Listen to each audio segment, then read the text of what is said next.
Welcome to Almost Agreeable. Almost Agreeable. With your hosts, Chris Nellison and Ed Harris. Hang around. Sports, movies, music, and whatever else pops in our head.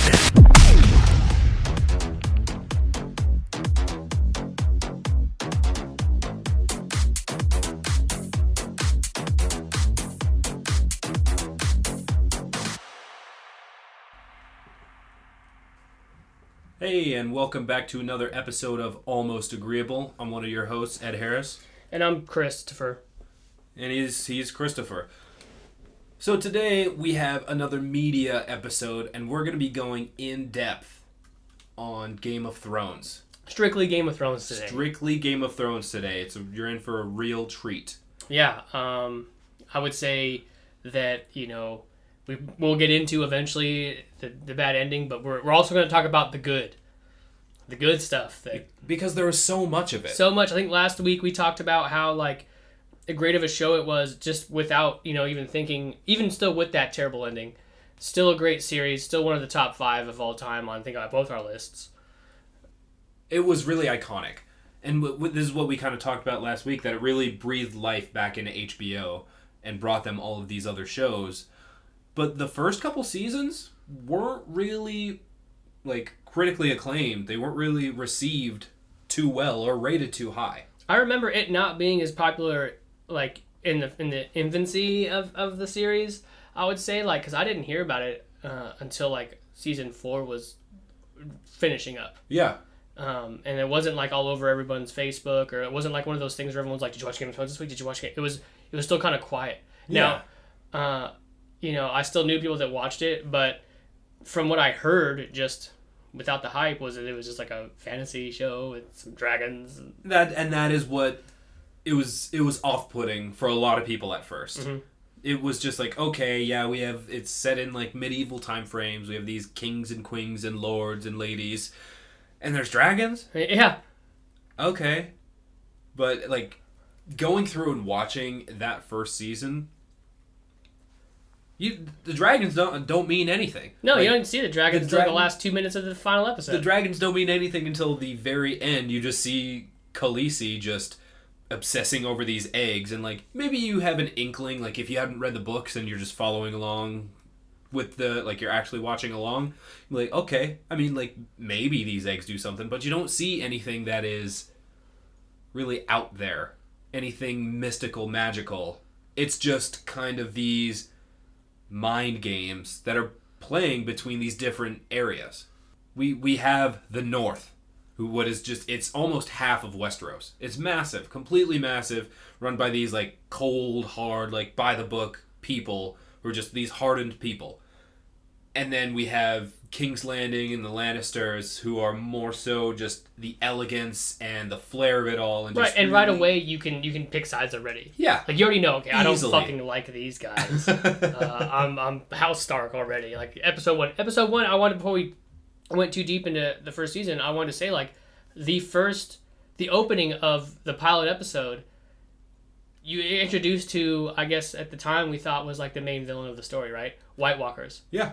From the get, dudes getting fucked up, body parts and shit, undead, blue-eyed motherfuckers out there. What? And you're what?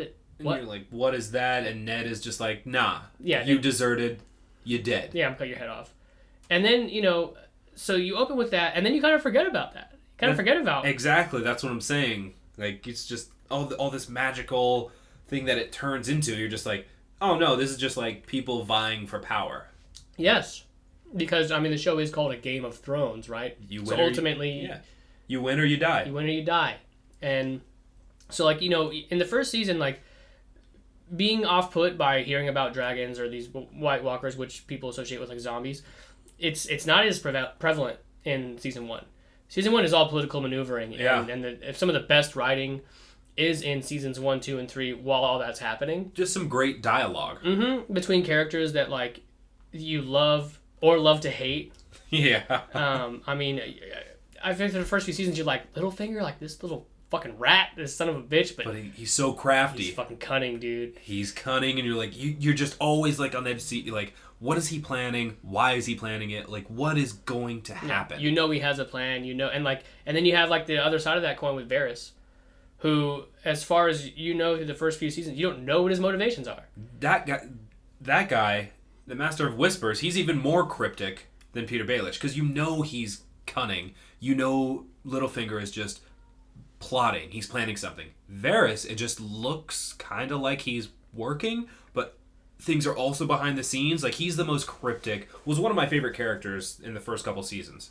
Oh yeah, and he made it all the way to season 8, which is saying something in that show. Yeah. And he does become a character where you do learn his motivations, and you're kind of like, you're with him. You're like, okay, yeah, I can get behind that. But we'll get into season 8 in a little bit. But we're talking about the dialogue, and we're talking about between Littlefinger and Varys, or even like just with like, there's a scene I think in the first season where one of Ned Stark's men, has a conversation with Jaime Lannister about how he saw him at the Bridge of Pike or whatever, the Siege of Pike. Yeah. And that dialogue, because Jaime Lannister's such a cock in that first season. He's just such a dick. And he's like, yeah, I was there, blah, blah, blah. And pretty much walked away calling that dude a little bitch. Like, yeah. Just the dialogue like that, like to kind of set up, because there's so much history before Game of Thrones takes place, right? And we learn this exposition through the first season, right? With Robert's Rebellion and all that. Just, it's being told to us as, a tertiary event that has kind of shaped, well, it really has shaped where Westeros is today.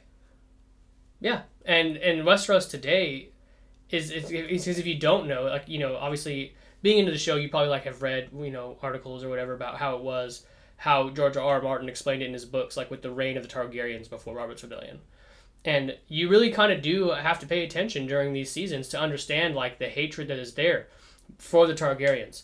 Why the Starks are like in the north and don't trust Southerners. Why the Southerners are fucking all assholes. Yeah. What's going on with these Ironborn son of bitches over here? Like, oh, Ned, that's an Ironborn? Like, Theon was kidnapped? What is happening?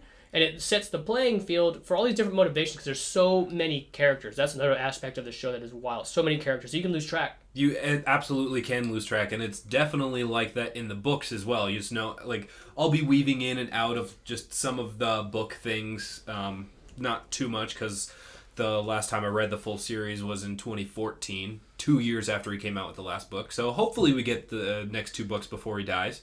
I would hope. But that's how the chapters are written. It's not like chapter 1, chapter 2. It's just Jon, Arya, Ned, Cersei, Jaime. It's just, that's how it's point of views. Exactly. That's how the chapters, that's how the book progresses. It's just point of views of whatever character it is. And then sometimes it weaves in maybe 1 or 2 chapters from one character that you just wouldn't even expect, or a character that just straight up dies.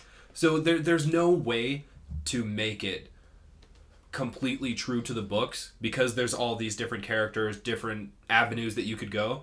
But those first 4.5 seasons, fantastic. The first one is pretty much right on with That's what I've heard. with book 1. Season 1 and book 1 are basically mirrored. It's fantastic. Okay.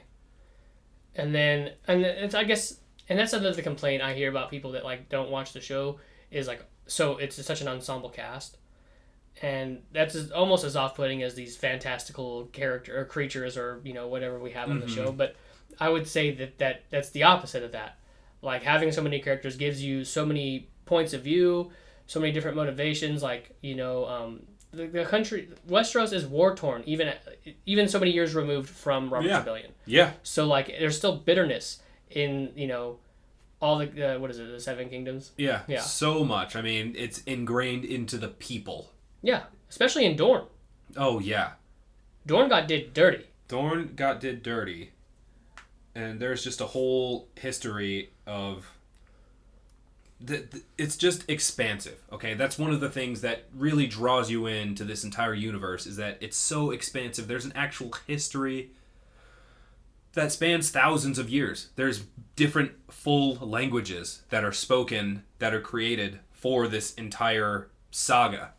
And so it is trying to place itself near Lord of the Rings type. I was gonna say it's probably comparable to like the expansion of those, like to how big that world is, And I mean, we already know, like, just casual fans might not know this, but fans that like are really into it, they know that they're in production of a series that, you know, takes place during these histories, during this expanded universe. But I mean, I guess I do want to narrow our focus to just the Game of Thrones. I mean, we can go on all day about the Targaryen dynasty and the Dance of Dragons and the first Long Night. But speaking of Long Night, I do want to talk about White Walkers. Like, that's something I definitely need to fucking address, because they were built up throughout the entire series, right? And when they came to an end, we don't know what happened. What do they want? Well, so when's the first time that we see White Walkers? In the very first episode, the first 5 minutes. And then when is the next time that we see White Walkers? A walker or a white? A White Walker. The end of season 2? It takes a minute. Yeah, it takes a minute. Yeah, it takes a while. So, I mean, everything in between there just sets up different things that you're honestly just unprepared for. So we have, these nations are kind of, like, the North is kind of, you know, butting heads. And there might be a war on the horizon. And then, ultimately, the season culminates with Ned Stark getting his head cut off. Igniting the War of the Five Kings. Igniting that war, just something so unexpected, something we were talking about, just like, oh yeah, this guy is the main character, right? Yeah. Like, this is how stories work. You have a main character and then you follow that guy. Well, now that guy's dead. Yeah. So then that really is what breaks the story down into all of these different avenues. Because if he stayed alive, you would have a main character and you would be following him. But if that didn't happen,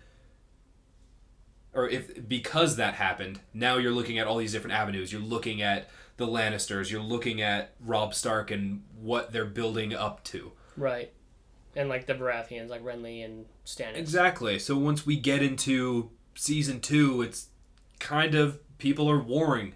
Like, stuff really goes down. We're starting to see some battle sequences. Oh, the Battle of the Blackwater is by far one of the, very short, not very short, but one of the shorter battles that you've seen on screen as far as, like, all movies or series go, but still masterfully done.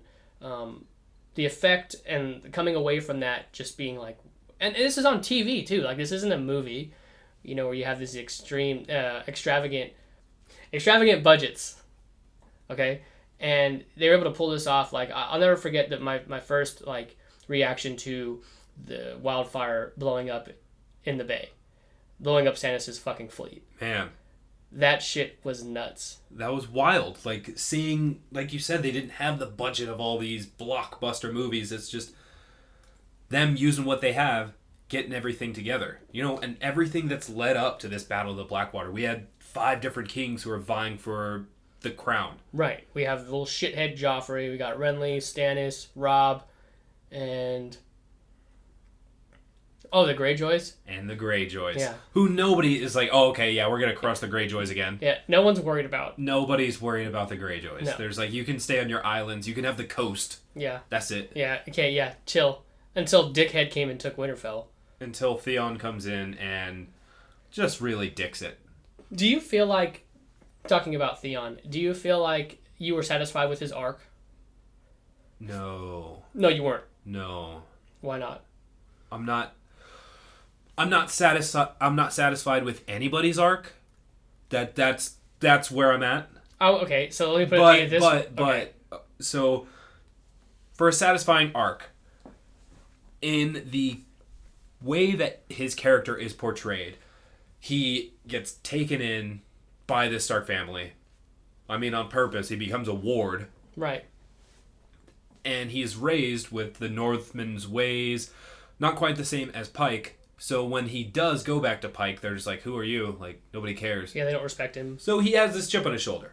Okay. So he's like, okay, his motivations definitely change. They really just flip. So he's like, okay, I'm part of the Iron Islands. Right, I'm an Ironborn. I'm an Ironborn. I'm a Greyjoy. I need to prove this. So he goes back, captures Winterfell, but also doesn't really want to do that. Like, it's one of those underlying things where he's doing it because he wants his father's approval, but he's been raised and knows all of these people. So it's definitely conflicting emotions there. And that is grounds for a genius character arc. It is. Yes. And so it continues on, and then you're just like, you start out just being whatever, he's a guy, and then you come to terms with like, oh, this guy sucks, he turned on the people who raised him. And then he gets captured, and at first you're just like, good. And then you're just like feeling bad for him. Yes. So he's gone through this whole... He goes through this entire saga of like not even redemption, but just changing all of his motivations and mindsets. Well, it's like he gets broken down back to like the most basic form of like, you know, it's like everything that you would have been at that point broken down. It's like he's a new person by the time he finally is free of Ramsay's, you know, captivity. Yeah, it just brings him down to who he is base as a human being, and just changes his entire values. Right. So really brings him to the light. So and then he is helping Sansa again. Yeah, helps her escape, comes back, you know, brings the Ironborn, and then, you know, obviously he saves Yara later on. Exactly, and it's just so his arc ends with him protecting Bran. Protecting a Stark. Protecting a Stark. Dying for a Stark. That is a fantastic arc. Yes. Marred by execution and the last 30 seconds. To me, completely marred. Okay. So he just runs at the Night King. That's the plan. Okay, so look. And I let you wanted to finish, so I wanted you to finish. But I wanted to like interject it, and I wanted to say like everyone's arc sucked because the season 8 was so bad. But like, since everyone's arc sucked, his is probably still the best. Yes, as far as character redemptions go, because Jaime's was, I don't know how can you feel about Jaime's redemption arc? Like, did he achieve a redemption? As arcs go, like the development of characters, Jaime's is the best. No, I'd say Theon is the best. You said Theon is still? Theon is the best. He just... Because then he has to go up against his uncle, like you were saying. He saves Yara, but he still has to go up against, you know, his people. Yeah. So it's that being flipped on its head again, where the Starks were his people and he went against them. Now he's going against his actual people. And so it really just is... his entire arc works. It really works. It's somebody that's likable, then somebody you want to hate, and then somebody you feel bad for, and then somebody you're like, you know what, this guy's on the right track, and redemption. That's kind of how I feel about Jaime. Like, even though we get to see... Let's forget about Season 8 for a second. We just talk about his arc through 1 through 7. Because he starts off as this... Like I said, in Season 1, he's a fucking cock. He's the worst. Well, yeah, he's talking to Ned Stark, and Ned's just like, oh, that's pretty armor. Must not have fought anybody of worth. Yeah, that's it's right. Like, woo, some of the jabs in Season 1, man. Yes. Woo! And then, he gets captured, and he's a dick while he's in captivity. Yeah. He kills his cousin. Yep. Right? He's, like, talking shit to Catelyn. Doesn't respect Robb. And then, Catelyn lets him go to make this deal to get Arya and Sansa back.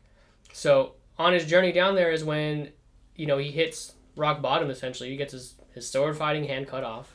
So, everything that makes him what he is, gone. It's like getting your dick chopped off, but I mean, we'll save that for Theon. But he's this prolific sword fighter, who now can't fight. Can't fight anymore. That's his whole thing. That's his entire persona. And so in that arc, that's when you start to get that sympathy for him, right? And you're like, okay, damn, he's down. And then when he comes back, when he gets back to King's Landing, he gets the new hand. He is a different character. Definitely. You get to hear during that, rock bottom he was in, how and why he killed the Mad King. Like, he has this terrible reputation for killing the person he was supposed to protect. Oathbreaker. And you find out why, and you can't help but just be like, you did the right thing. Obviously, you were right in what you did, but no one's ever going to see that. And he understands, and that's why he had the bravado in that first 2 seasons of just being the worst. The guy. Being a fucking piece of shit. He's the guy, and he knows he's the guy. And he just plays it up. Youngest member of the King's Guard. Just nailing it. Yeah, nailing his sister, too. also nailing that. God bless it. Sometimes I almost forget that that they're siblings. That they're siblings, yeah. That like in the very first episode they're fucking. Hey man, it's the Targaryen way. What are they? What are they bad? No, it's only for Targaryens. Oh, are you racist? No, the Lannisters can't fuck each other? Yeah, no, is that racist? What would that be? That would be. Am I namist? I guess they are. I mean, they are different races. I guess. These Targaryens. I mean, book-wise, they have more vibrant eyes. They have purple eyes, right? Usually. Mm-hmm. So it is. They are. And they're from Valyria, old Valyria, right? Exactly. Yeah. It's a different part of the world. But I mean, just going back to all the seasons, referencing specifically like the episode 9 or the second to last episode, penultimate, every season was just where shit went down. Yeah. So let's go through it. That's like we're continuing on. So the first thing that we have is Ned Stark getting his head cut off. Gets his head cut off, and that's in episode 9 of season 1. Yeah. And that's our first really, like, obviously a very dramatic moment, but it's our first foray into the world of George R.R. Martin in saying anybody can die. There's no plot armor here. Yeah. Until about season 5. Yes. Right. But the first one, you're just like, anybody can get chopped. Yeah.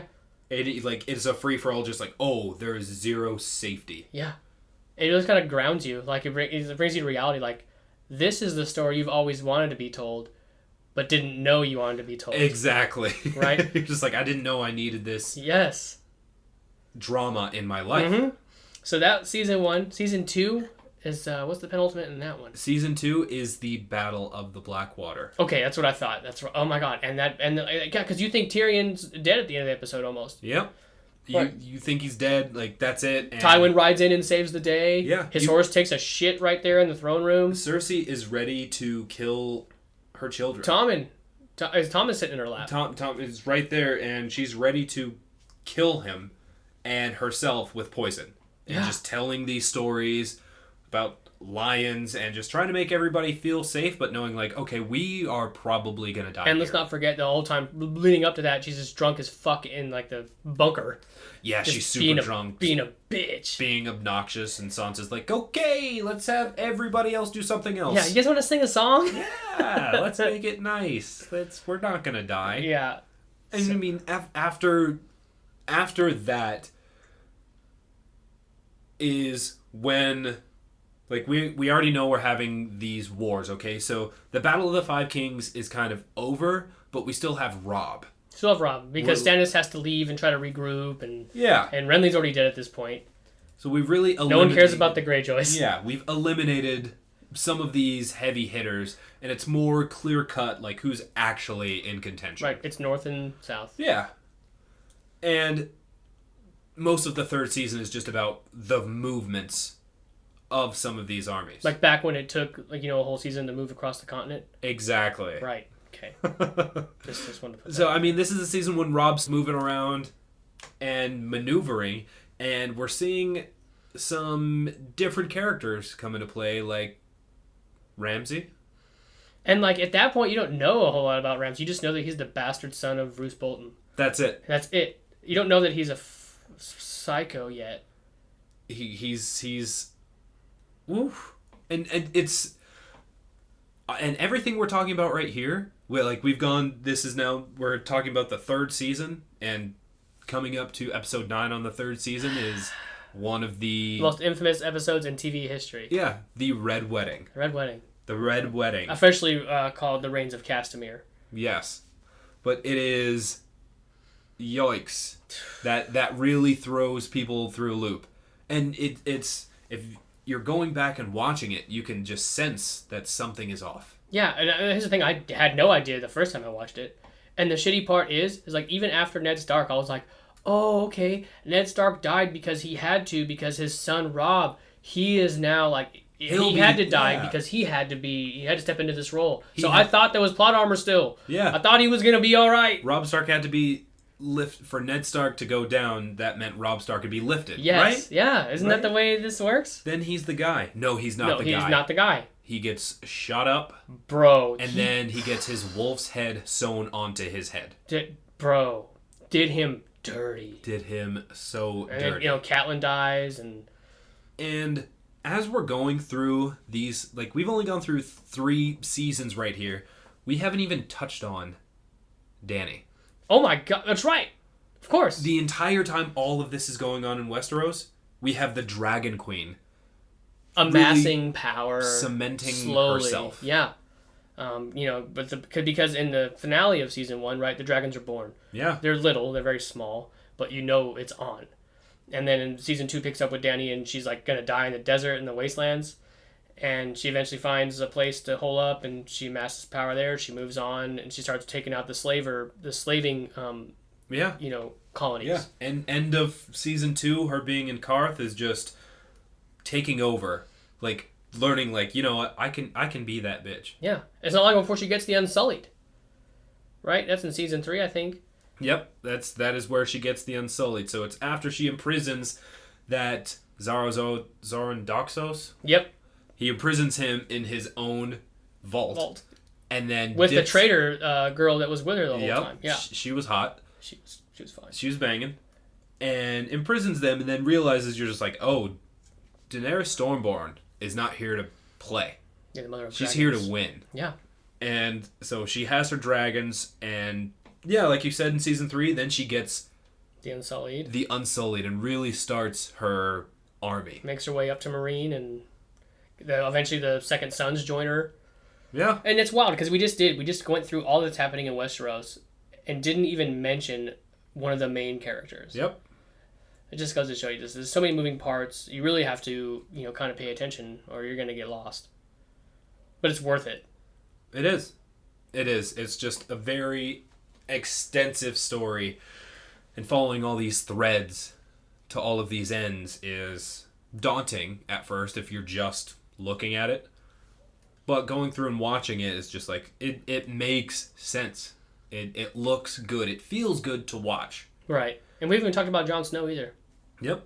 Because the penultimate of season 4, if I'm not mistaken, is Watchers on the Wall, where Mance Rayder attacks the wall in the penultimate of season 4, and the Night's Watch, pretty much with nobody, because there's nobody in the Night's Watch, just like barely any of them, fight off this massive army in that one night, right? And then, Ygritte dies.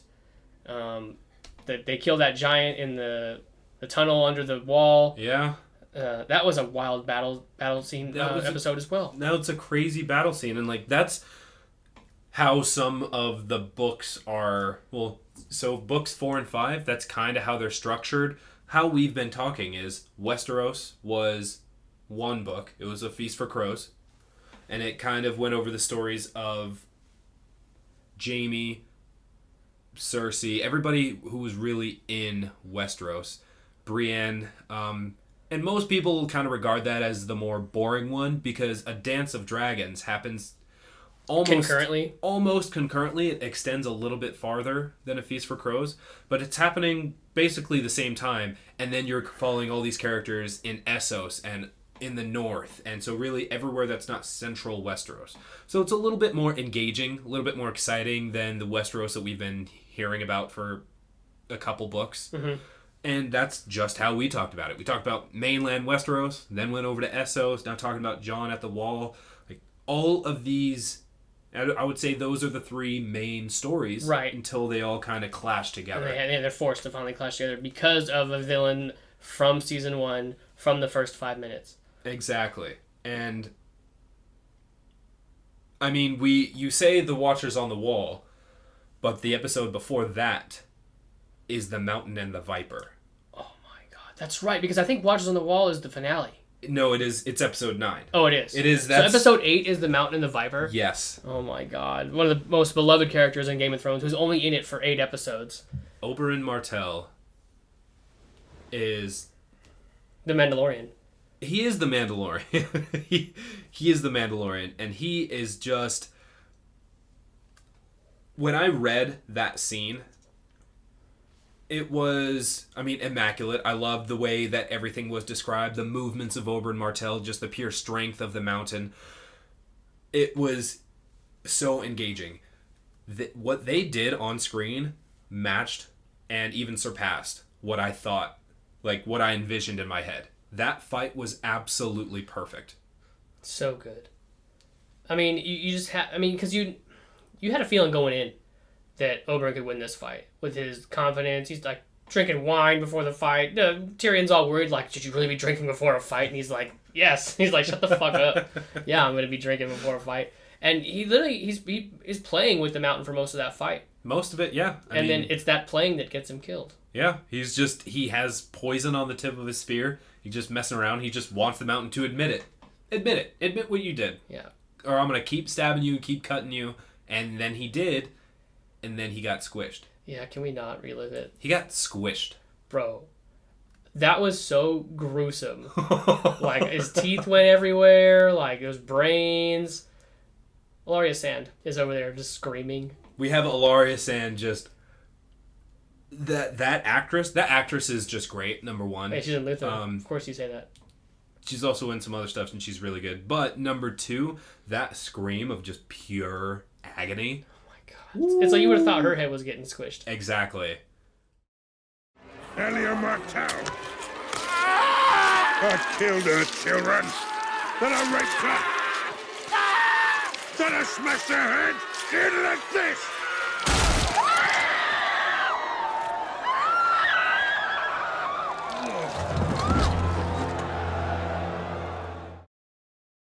It was great, and it was terrifying, and it was awful, but it was Game of Thrones.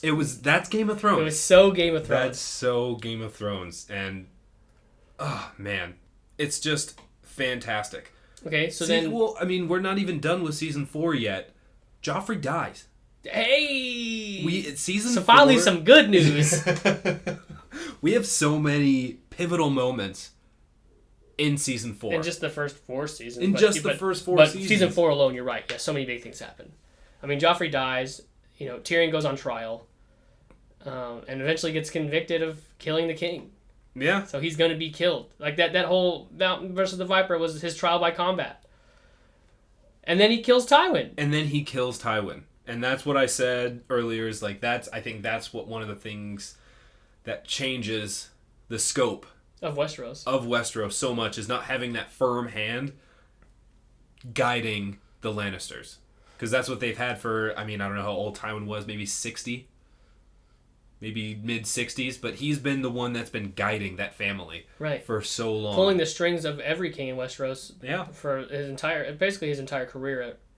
They've been the ones with the money. They've funded everything. They've controlled everything. And now you don't have that. You have Cersei, who was offered goddamn rocker. Right.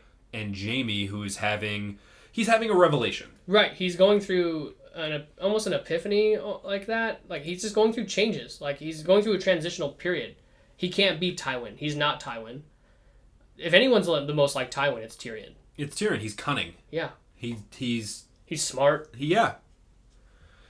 Which is a shame that Tywin treated him like shit. I think they really could have done some great things together. But, you know, Tywin is Tywin, all about status, and you can't have a dwarf. An imp. You can't have an imp be someone who's carrying your family name. Right. Because Jaime couldn't anymore. He's part of the Kingsguard. Well, he gives that up. And Aerys did that on purpose. Yeah. To spite Tywin.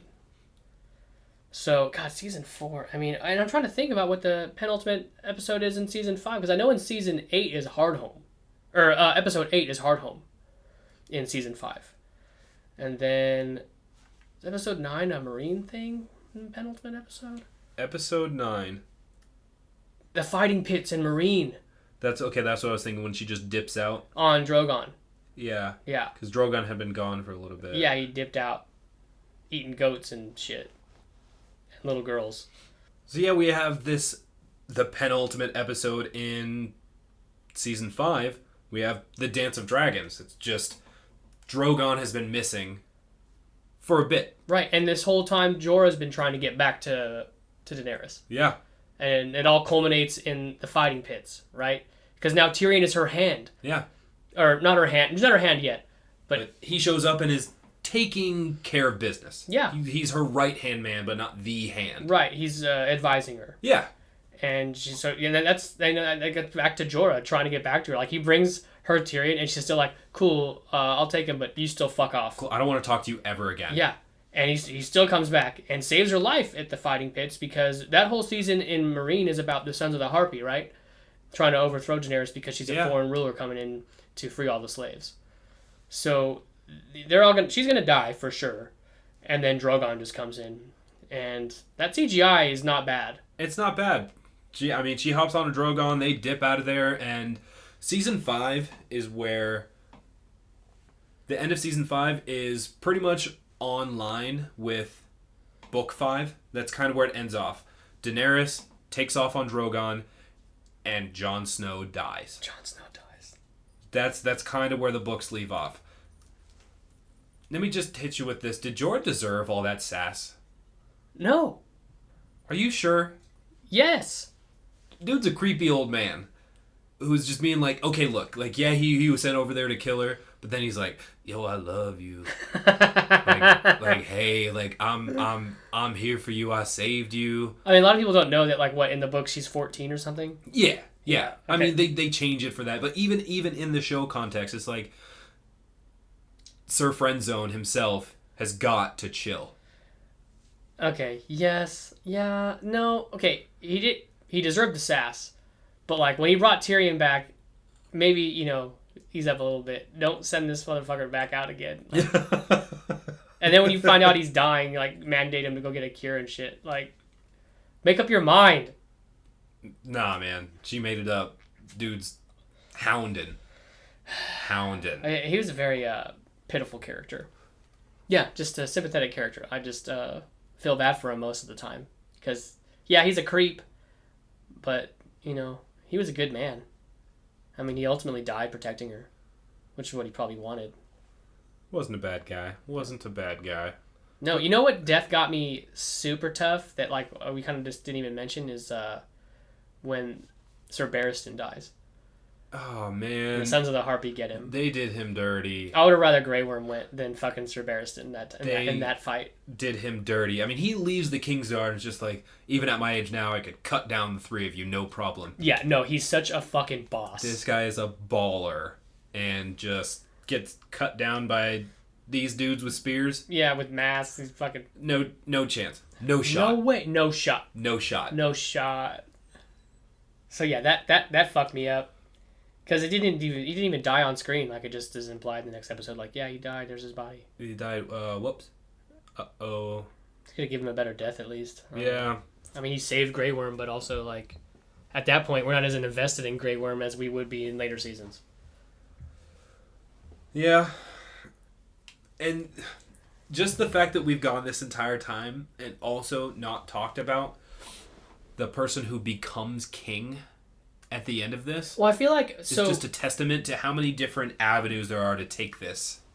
And I feel like they took the wrong one, but I feel like we'd have to do an episode like we're doing right now, like this Game of Thrones, in multiple parts. I feel like we're leaving out so much because we are running short on time, and I'm not done. We just talked about 5 seasons of the 8. Yeah. And like even though season 8 might have been bad, there's still a lot to talk about with it. So like this could be, we have to continue this. This is not the end of Game of Thrones for us. But yeah, there's just so many characters. It's an extensive story. It's huge. That's why we can't just dedicate, we can never put a time limit on this show. Like we'd have to, this is something we definitely will revisit. Yeah, I mean, there's just so many different characters that we can talk about, and so we'll wrap up this one just by saying that these seasons 1 through 5, amazing. Some of the best television on TV. Like if it had been seasons 1 through 5, and like even without a proper ending, it's #1 show of all time. Yeah, it's some of the best TV there's ever been. It gained such a following, and it wasn't even like a cult following. It just amassed such a huge following in a very short amount of time and became one of the best shows ever. Yeah. We'll continue with seasons 6 through 8. Yeah, this is part 1, so we'll hit those seasons up for the next one. But it's the end of the episode, so you know what time it is, what segment we're going to hit. Oh, hell yes. We got some hot routes. Good.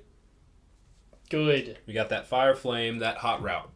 Dragonfire. Dragonfire. Wildfire. Wildfire hot route. Yeah, wildfire hot route. Great. All right, so whose story would you want to continue to follow? After the end of the series? After the end of the series, who would you like to follow? Well, Arya.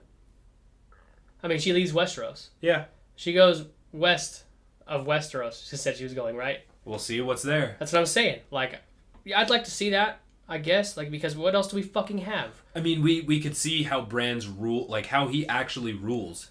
Like, he came into this position from Tyrion. And, I mean, we could also try to see Tyrion if he can be a... kind of makes it as the Hand. It's still going to be Arya for me.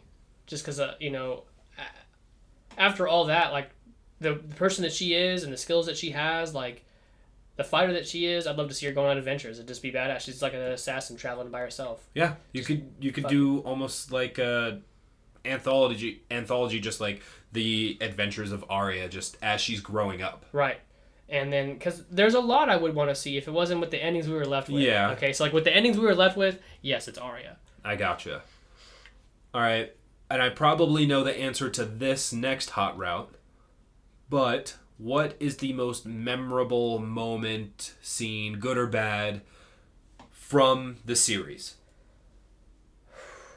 I'm not going to take a whole lot of time to answer this because I already know, like, when I saw it, I knew it was going to be my favorite, and even everything that happened after it that was crazy didn't top it. It was Season 5, Episode 8, Hard Home, really? Hard Home, yeah. I thought you were going to say The Red Wedding.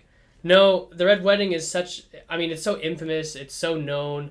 It was wild. I remember being as shocked as I was when I saw it. But, like... And the gravity of it was huge. But with Hard Home, it's a different facet. This isn't Game of Thrones anymore. Like, this isn't the Game of Thrones anymore. Yeah. This isn't the political maneuvering, we've been seeing. Whoever's king doesn't matter. Doesn't fucking matter. Did you see what just happened? Like, first of all, before we even get to the Night King standing on the dock raising all of the dead, we have that epic fight where Jon is definitely going to get killed by that White Walker. And then miraculously we find out that Valyrian steel can kill these motherfuckers. Yeah.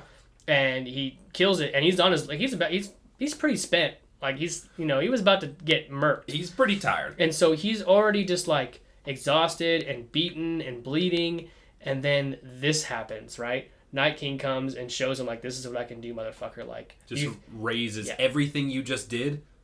That means nothing. Means nothing. You just added to my army. And the music was amazing, and just the final shot of Jon on the boat, it's rowing away, and the Night King on the dock, and the episode goes to black. Like, I'll never forget the dread in me, like, just watching it.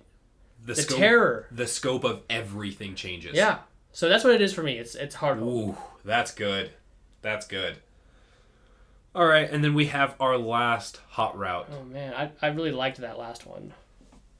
Our last hot route, and this could go many, many directions. Who is your favorite Lannister? And this could mean in any context of the word favorite as how they're portrayed, their arc, their character, like literally who the actor or actress is. It's, I'm going to get this out of the way real quick for people that are listening. It's not Tyrion. I love Tyrion, obviously. I drink and I know things. Yeah. I mean, he's one of my favorite characters on the show. But as far as favorite Lannisters go, it's Tywin. It's Tywin. It's got to be Tywin. It's fucking Tywin, dude. He's just such a presence. And Charles Dance played that fucking part so well. And some of the best dialogue in the series happens with Tywin and other characters. And like I said earlier, I said this word again, presence. When he's in the room, when he's on screen, when he's talking, you're listening with rapt attention. Because this motherfucker is all business. And he's fucking... I'm sorry, I keep cutting you off. It's just different. Yeah. It's just different when he's there. He commands that you obey. Yep. Like, he doesn't have to say it.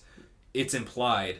And Yeah, definitely the most badass Lannister. My favorite Lannister. I mean, I guess I can. And in that sense, I can agree with you that like the entire series changed when the dynamic of it when he died, and that's how big of a character he was. Like because we don't even see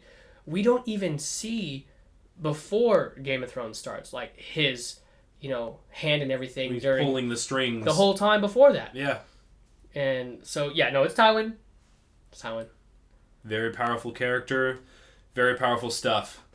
Yeah. Well, and that wraps up our first Game of Thrones episode. Right. Make sure you join us for part 2 because I'm sure like we're gonna finish up season 6, 7, and 8, but we could still talk about what we just did, like a little more in depth. Like we could talk about Game of Thrones for hours. So like I don't want to short you, Ed. I don't want to short myself. Like there's so many ways we can go. We just get caught up down these little tangents about it, and it's fine.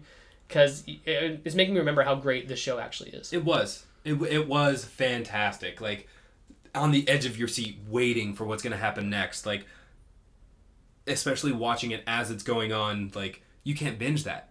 You're just... You watch the show, and then you have another week to just dwell on it. Like, what's going to happen? Yeah. Oh, yep. Some very good times. Yeah, and we're not done. So, yes, hey, thanks for listening, right? We had a great time. I'm looking forward to part 2. Yeah, part 2 Game of Thrones. Yeah. Be coming your way. All right, well, thanks for listening. Bye. Thank you for listening to another episode of Almost Agreeable. You can catch all new episodes on Tuesdays and Thursdays. If you enjoyed the podcast, please like, rate, and subscribe. And don't forget to follow us on Facebook, Instagram, and Twitter at Almost Agreeable.